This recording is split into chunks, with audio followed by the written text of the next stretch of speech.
Saya tentunya sebagai sekarang ini jadi orang Port Dickson, gembira bila saya ikuti perkembangan sejak 2019 bila projek yang agak terbengkalai Tiara dulu ini diambil alih oleh Ehsan Group of Companies. Saya memang diberikan maklumat kemajuannya dan alhamdulillah bila saya dimaklum oleh Menteri Besar Saudara Aminuddin, beliau bersama untuk melancarkan program pembukaan kemudahan ini. Dan saya doa kepada Allah SWT mudah-mudahan projek ini akan dapat sambutan dan apatah lagi diberkati di bulan Ramadan ini dengan beberapa program tambahan. Sudah sebut ini Ihya Ramadan. Dalam agama ini Ihya itu menghidupkan, itu banyak maknanya.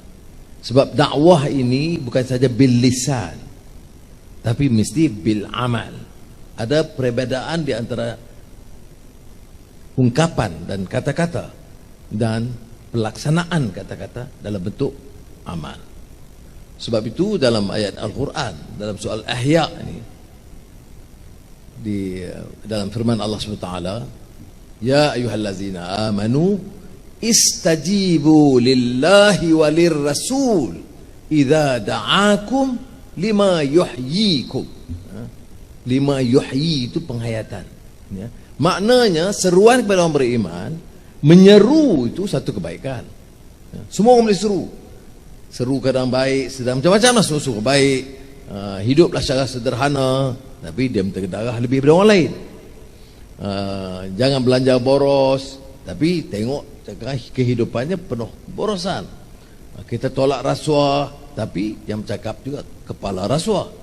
Oleh demikian agama ini mengingatkan kita, ya, bukan sahaja menyampaikan idza da'akum, tetapi ditambah lima yuhyikum, mestilah menghidupkan, ihya, mengihyakan, menghidupkan, melaksanakan kata-kata itu.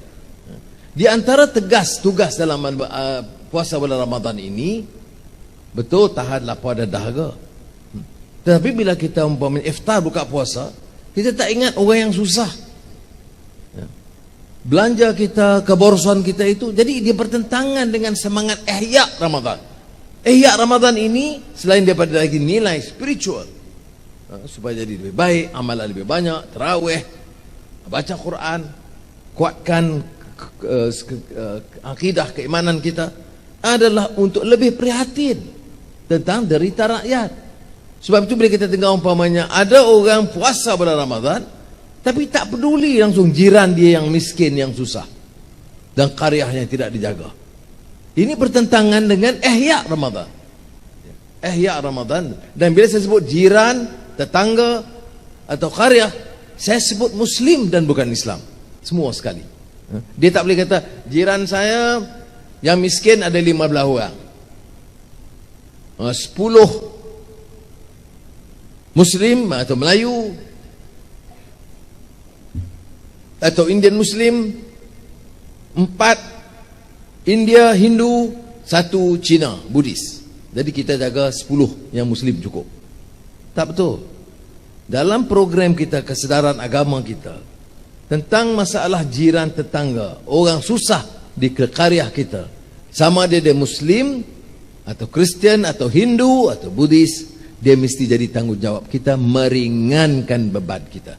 Itu yang membedakan kita dalam erti ihya sebagai agama, wa ma arsalnaka illa rahmatan lil alamin. Itu beda dia, ya.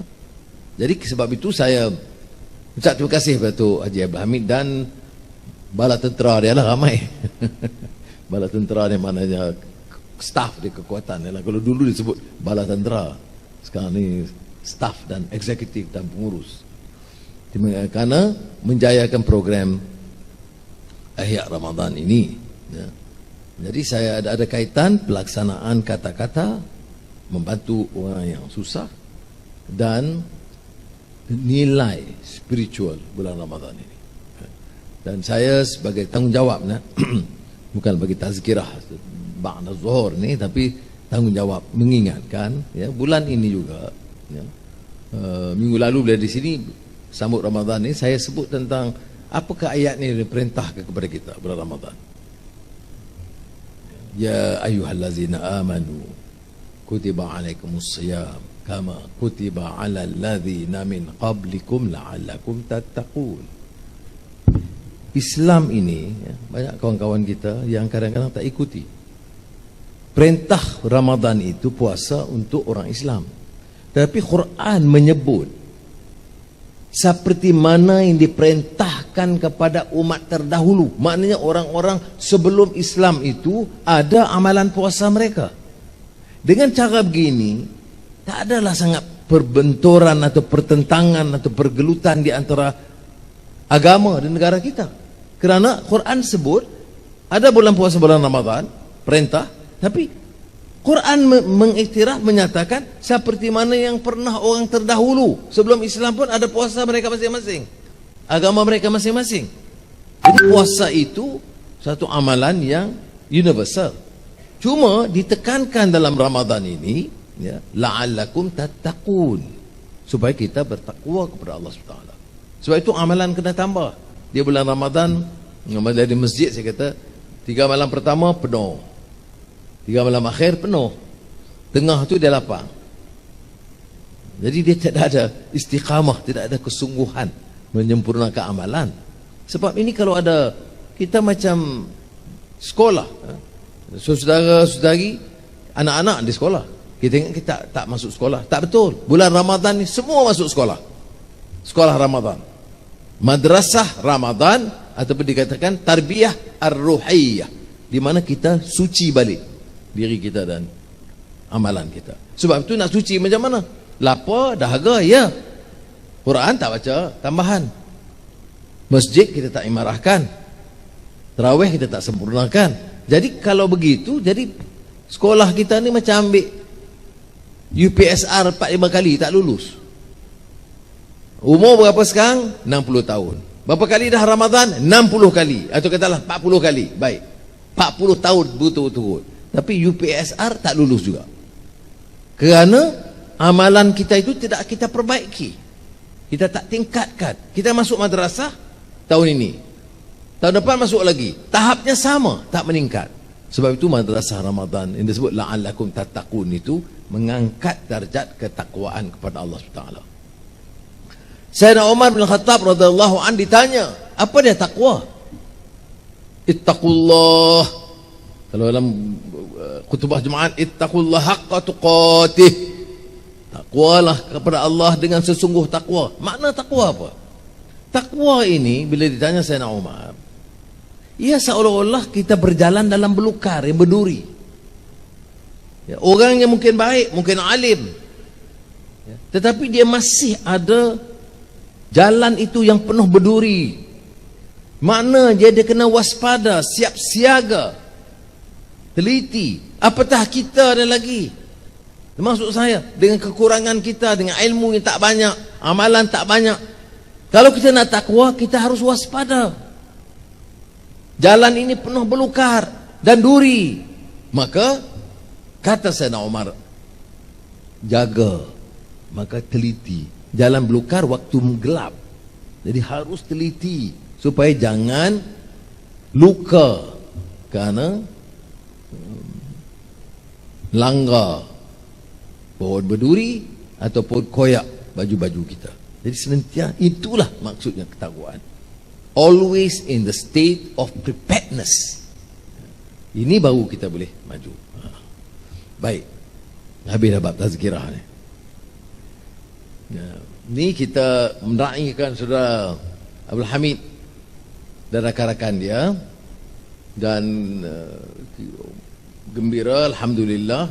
Pertama, kejayaan dia dengan waterfront ni, ya. Satu lagi mercu tanda penting di Port Dickson yang telah dipulih semula. Kerana sebelum tu bila saya datang sebagai ahli parlimen, nampak semua terbengkalai. Jadi saya takut kalau tak ubah dalam setahun.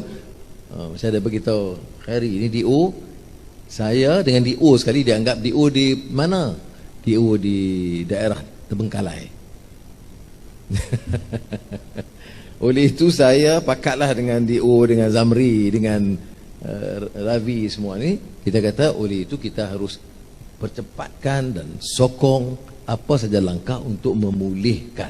Apa maknanya pemulihan? Bila kita pulih, syarikat tentu untung.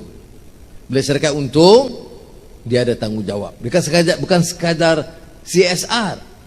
Dia ada sebut tadi, Tuan Abang Hamid sebut tadi, juga infak, sedekah, amal jariah. Apatah lagi di bulan Ramadan. Itu satu. Keduanya, bila pulih balik, kita yang susah atau yang miskin jangan langsung sakit hati yang tengok orang kaya. Ada sebab bila dia pulih, pekerjaan ditambah. Dan saya selalu pesan orang yang pulih di Port Dickson, bagilah peluang keutamaan kepada anak-anak Port Dickson. Janganlah semuanya, ya. Jadi anak-anak Pulau Pinang tak ada bekerja. Tapi bagi keutamaan. Maknanya kalau ada 200 pekerjaan, biarlah 100 lebih anak-anak Port Dickson. Yang lain itu tambah ikut kelayakan dan disiplin masing-masing. Jadi yang bekerja sini, anak-anak Port Dickson yang kerja di sini dan kawan-kawan yang baru kerja, saya nak minta supaya jaga disiplin, ya, jaga ketaatan dan loyalty kepada syarikat yang kita khidmat. Kerana ini penting. Kemudian kegiatan di sampingan, di kawasan pantai, gerai-gerai dan warung-warung itu juga akan tambah aktiviti. Terutama sekarang ni bila kita dah kurang sikit tekanan PKP ni. Tapi pada masa itu saya ingin tekankan keperluan kita jaga. Pakai ni selalu, ya, tutup muka, kemudian jaga jarak. Yang nak muda kalau ada dating pun jaga jarak. Dia kalau teman tu kita nampak sikit, 1 meter, patah balik. Dengan cara itu dakwah pun berjalan. Kena jaga jarak. Jadi saya sebenarnya happy sikit dengan ni, dengan Tuan Hamid pada hari ini kerana ada cerita yang baik. Pertama, kita pulihkan. Keduanya, kita ihya Ramadan. Orang yang susah pun dapat keberkatan. Ketiganya, pekerjaan pun dapat. Dan image Port Dickson pun dapat ditingkatkan, ya. Jadi untuk itu semua saya turut bersyukur kepada Allah SWT dan mendoakan kepada Allah SWT, mudah-mudahan acara pada malam ini, pada petang ini, kita dapat meriahkan dalam semangat Ramadan, ya. Dan supaya ia juga menggalakkan ramai kawan-kawan lain, syarikat lain juga untuk tambah ikhtiar mereka meringankan beban, ya. Sebab kerajaan ni Perdana Menteri kata dah tak ada duit. Ini kerajaan paling miskin di dunia. Kerajaan ni kita tak ada duit. Jadi minta Tuan Hamid tambahlah bagi orang miskin-miskin.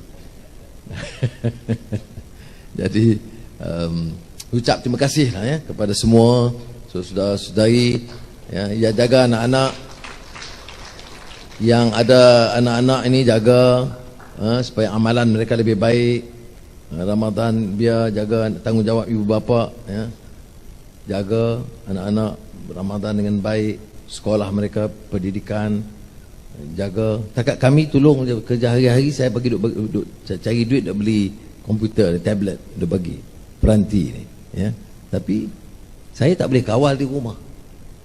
Anak tu buat apa, tengok apa, enjoy apa atau belajar, itu tanggungjawab ibu bapa. Semoga Allah SWT memberikan taufik hidayah. Wassalamualaikum warahmatullahi wabarakatuh.